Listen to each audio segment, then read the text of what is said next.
Someone is using you right now. Not obviously, not in a way you can point to, but somewhere in your life, there's a person getting the best of you. Your time, your trust, your energy, and they're giving you just enough back to keep you from questioning it. And you know it. You just haven't done anything about it yet.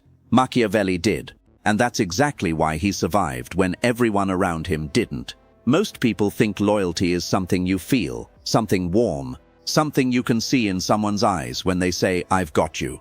That's not loyalty. That's a performance. Loyalty is what someone does when you're not watching, when it costs them something to stand by you, when the room shifts against you and they don't shift with it. Machiavelli wasn't interested in what people said. He was interested in what they did when saying something was risky, because that's the only moment that tells the truth. And here's the dark part. Most people in your life have never been in that moment yet, which means you don't actually know where they stand. You just assume. That assumption has already cost you, more than once. So how do you find out without turning into a paranoid wreck who trusts nobody? You don't run a test. You create a condition. Small, quiet, invisible. And you watch what happens naturally. Machiavelli called this reading people through pressure, not conversation. Because conversations lie. Pressure doesn't. The first condition is the information leak. Pick something personal. Something real but not devastating. Something you'd share in confidence.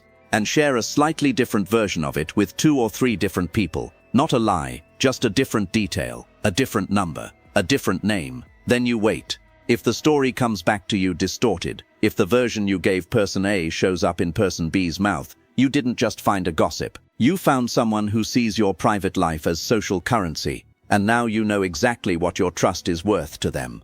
Look, this feels cold. Maybe it is. But you know what else is cold? Finding out years too late that someone was trading your secrets for social points the entire time. Finding out after you already gave them everything. Machiavelli wasn't cruel. He was just unwilling to be the last one to know. The second condition is the withdrawal. This one hurts a little, because it requires you to go quiet when everything in you wants to stay loud. You pull back, not with drama, no fight, no announcement. You just become slightly less available, respond slower, initiate less, make yourself a little harder to reach, and then you pay attention. Who reaches out with actual effort? Not a meme, not a one-word text. Real contact, the kind that says, "I noticed you went quiet, and I'm not okay with it." Because here's what loyal people do when you pull back. They lean in. And here's what everyone else does. They fill the space, quietly, comfortably, like the space was already theirs. They don't even notice they did it. That's the part that should make you angry, not sad, angry.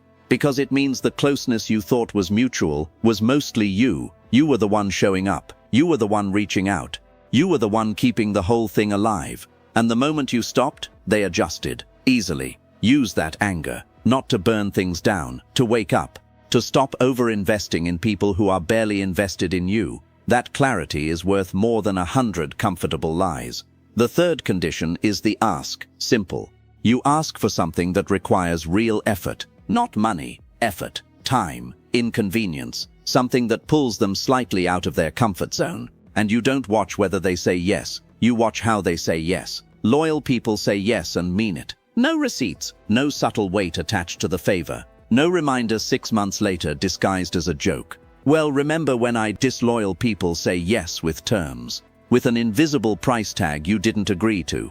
With a generosity that's actually an investment in leverage over you. That's not kindness. That's a transaction dressed up as friendship. And they will spend that receipt. Maybe not soon. But when it benefits them, when they need something, when they want to win an argument, when they want to remind you that you owe them, they'll spend it. Every cent. Here's where it gets uncomfortable. You've been tested this way too. By someone who cared enough to look carefully. A mentor, a partner, someone who saw the world the way Machiavelli did. And depending on how you showed up in those small, quiet moments, they either kept you close or started pulling back. And you probably noticed the pulling back and had no idea why. Now you do.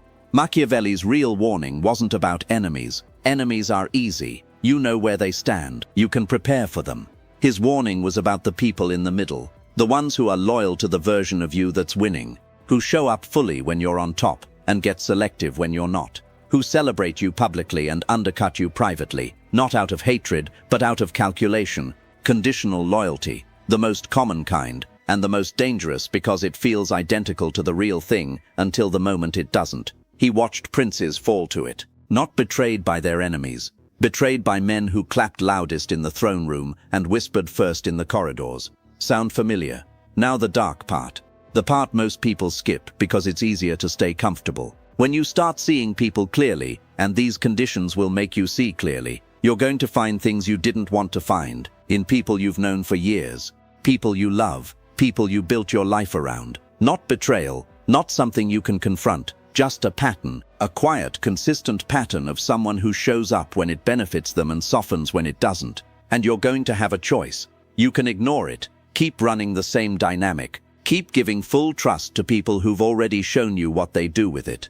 Keep being the most loyal person in every room you walk into and getting fraction of that back. Or you can use what you see, not to destroy anyone, not to become cold and calculated, but to redistribute, to stop pouring into empty vessels, to take the energy you've been wasting on people who are halfway in and give it to the ones who are fully there.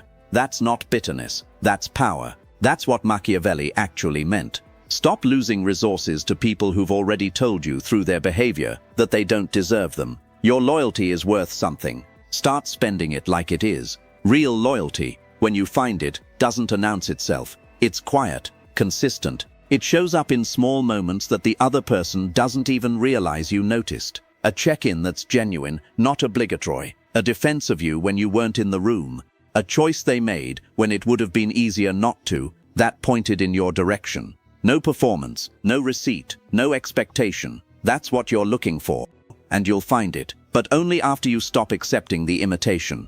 Here's what nobody tells you about all of this. The test was never really about them. You already suspected something was off. Long before you started reading this, somewhere in you there was already a feeling, a small, quiet, inconvenient feeling that something wasn't right, that the loyalty wasn't matching what you were giving, that the relationship was costing more than it was returning. You knew. You just needed permission to act on it. Machiavelli didn't hand anyone new knowledge. He handed people the nerve to stop pretending they didn't already have it. So here's the real question. Not whether they're loyal. You're already starting to figure that out. The question is, how much longer are you going to keep acting like you don't know what you already know?